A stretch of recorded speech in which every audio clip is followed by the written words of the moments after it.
Welcome to the Deep Dive. Today, we are tackling a source stack that's, honestly, it reads like a brilliant, chaotic nightmare. Yeah, it's dense. It focuses entirely on this one, really mysterious and powerful substance called simply Warlock. And our job today really is to try and figure out what is Warlock. Because, the accounts we have are all over the place. Right. Is it just a potent street drug? Or maybe a weird fungus. Or, as the sources eventually suggest, something.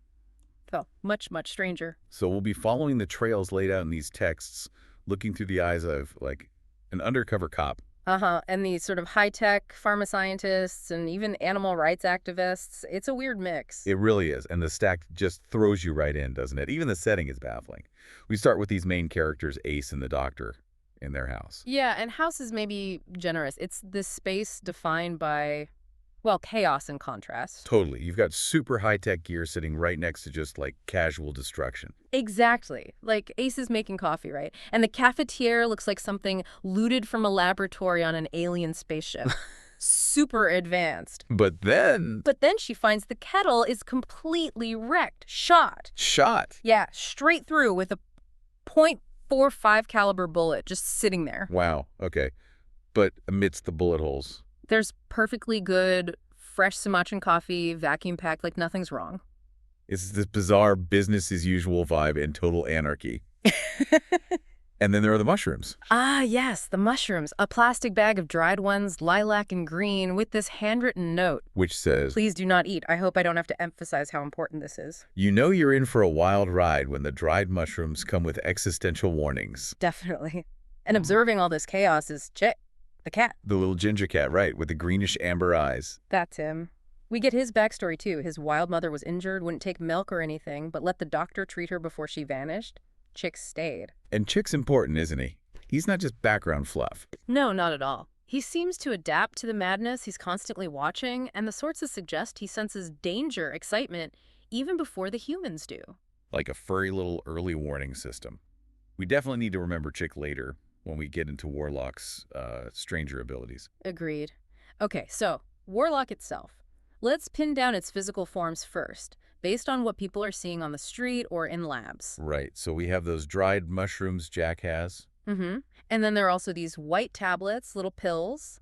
The ones with the crescent moon. Exactly. Embossed with a crescent moon. Seems like a signature. But the most consistent thing, across all accounts, is the smell. Oh yeah, the smell. It's described as really distinct, pervasive, usually a strong licorice scent. Sometimes mixed with patchouli or this weird itchy spiciness. Yeah, but that licorice note, it's like a warning signal throughout the whole narrative stack. You smell that, Warlock's around. Okay, so how do most people run into this stuff initially? Law enforcement. Pretty much. The main conflict seems to involve the International Drug Enforcement Agency idea. They're trying hard to contain Warlock. And this is where the undercover agent comes in. Creed McIlveen. That's him. He gets dosed during a bust-oust. Warlock dissolved in kava, of all things, when they raid these dealers, the Mayan brothers. And this bust is where things get really weird, right? This is where Warlock shows it's more than just a hallucinogen. Way more. Creed figures out it acts as a sort of, well, the text calls it a horrifying narc detector. A narc detector, how does that work, like chemically?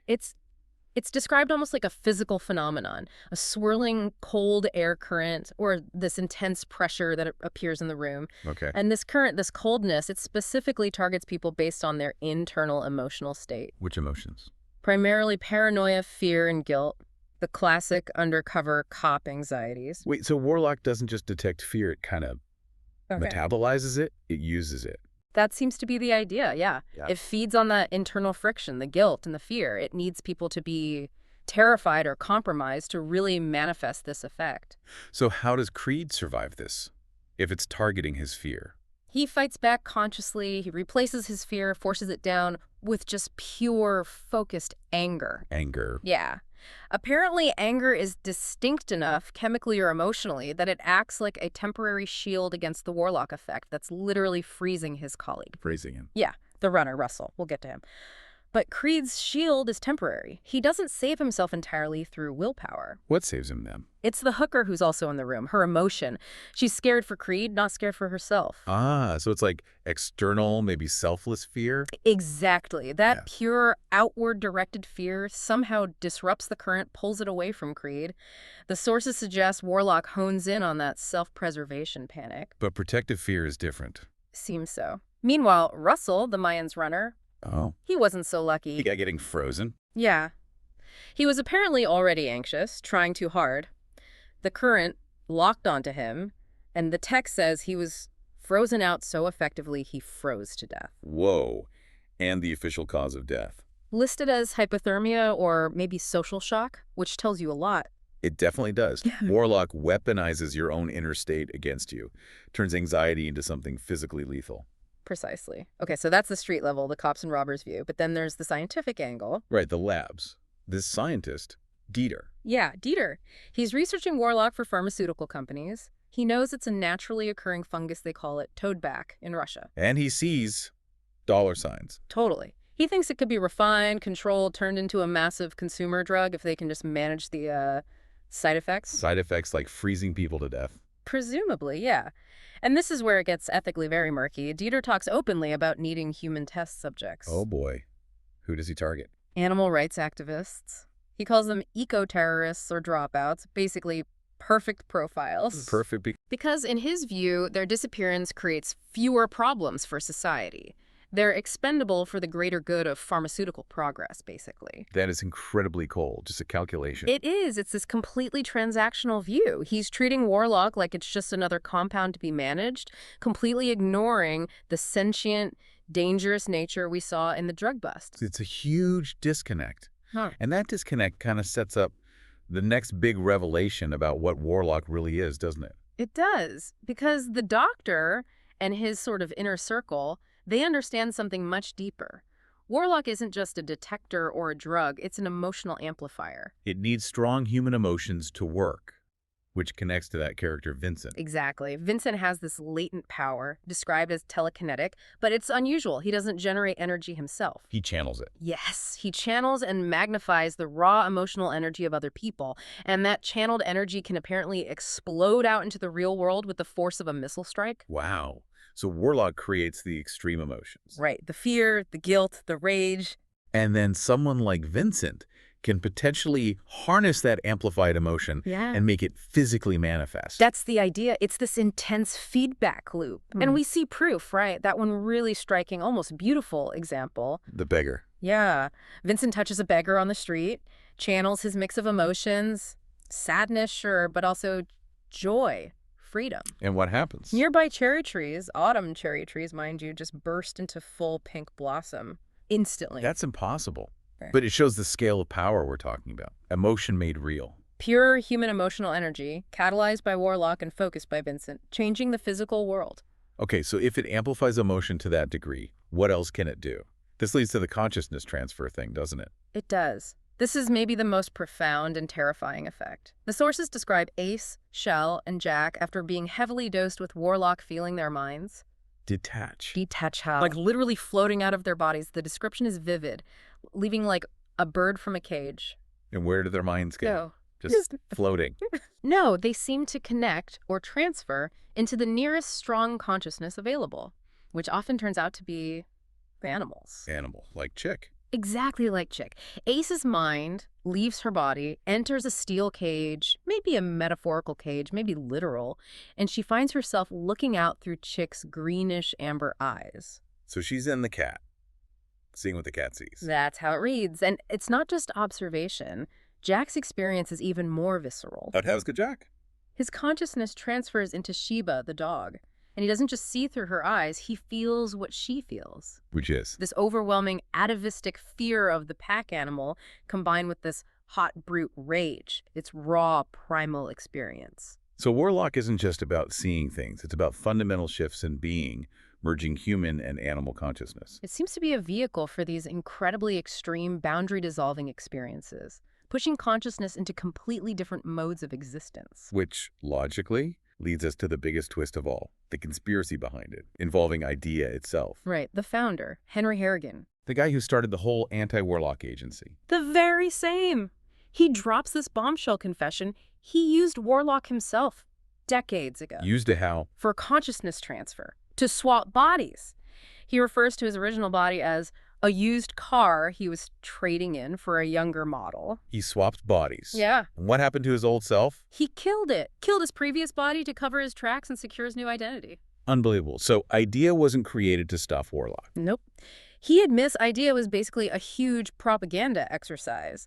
Its real purpose was to keep Warlock illegal, restricted, so he could control the research and maintain his access to this method of achieving immortality. He wanted to monopolize body swapping. Essentially, yes. For Harrigan, Warlock was the key to eternal youth, or at least serial identity. But here's the final cosmic twist. There's more. Oh, yeah. Harrigan thinks he's the one in control, using Warlock as a tool. But the Dr. and Mrs. Woodcott, they figure out the truth is the other way around. Wait, Warlock is using him. Exactly. Humans aren't the users. They're the fuel. Their conclusion is that Warlock isn't just a fungus or a drug effect. It's sentient. Intelligent. Sentient, like alive. Alive, and not from around here, non-terrestrial. An alien. An alien intelligence, yeah. Oh, yeah. It supposedly arrived on Earth, trapped in a meteorite. A falling stone, burning and screaming. Okay, wow, so it's been here how long? Ages, apparently. Yeah. Patiently using human conflict, human emotional energy amplified by the fungus it presumably bonded with, the towed back as a way to gather power. Power for what? To get home. It needed a way off the planet, that licorice smell. That's apparently the signature of this alien presence combined with the Earth fungus. Oh, all the conflict, the drug busts, the research, the paranoia. Warlock engineered it. It seems that way. It needed massive amounts of raw, emotional energy friction, conflict to build up enough power for its escape. And the final showdown provides that energy, when Harrigan tries his last body swap. Right. Harrigan takes Warlock, intending to possess Agent Creed. He wants that younger, fitter body. But Vincent intervenes. Vincent steps in. And he doesn't just fight Harrigan. He makes contact with the core Warlock intelligence within Harrigan. And channels its emotion. Yes. He channels Warlock's fundamental underlying driving force. Stripped bare of all the human drama, Warlock has one single overwhelming desire. Which is? Go home. Just that. The pure, immense will to leave Earth. And Vincent magnifies this. He magnifies that cosmic homesickness, turns it into this incredible spike of physical energy using his channeling ability. What does that energy do? It ignites Harrigan's body, transforms him, consumes him in a burst of pure power. Killing Harrigan, but Providing the launch mechanism. That explosion of energy propels the Warlock intelligence described as a pure, powerful flame of thought, free. free from Harrigan, free from Earth. Both. It goes streaking up, away from the Earth, streaming out into the universe. It used Harrigan's final act, fueled by Vincent's amplification of its own desire, as its engine to escape. The whole thing. The domestic chaos, the bullet in the kettle, the drug deals, the undercover ops, the corporate greed, the activists, all of it. It was just background noise from Warlock's perspective. It was manipulating what the source calls war civilians, basically all the humans involved, just to generate the emotional static, the friction it needed to power its escape. That's a pretty mind-bending conclusion. Warlock wasn't really the point of the conflict. It was the engine using the conflict. Exactly. We saw it defined as a drug, sure, liquor smell, white pills, fungus, but ultimately the sources frame it as this complex, sentient alien thing that uses raw emotion for physical, even cosmic purposes. The real story wasn't about the substance itself, but the intelligence trapped within it and the energy it consumed to get free. It really hammers home this unsettling idea running through the sources that there's this constant, deep, maybe subliminal communication happening all the time, especially with animals. Our conscious thoughts are just one layer. And thinking about that layer and the consciousness transfer, Ace becoming Chick the cat, Jack becoming Shuba the dog, it leaves you with a really provocative final thought to chew on. Which is? Well, if Warlock really did allow Ace's human mind to experience life through Chick's feline senses, even briefly, think about the reverse. What did Chick learn? What do you mean? What profound, maybe disturbing insights did that little ginger cat gain about us, about the sheer weirdness of human behavior? Why would these giant creatures who feed him and seem to care for him sometimes deliberately poke him with a sharp needle? Why would they shoot a perfectly good kettle? What sense did any of our chaos make from his perspective?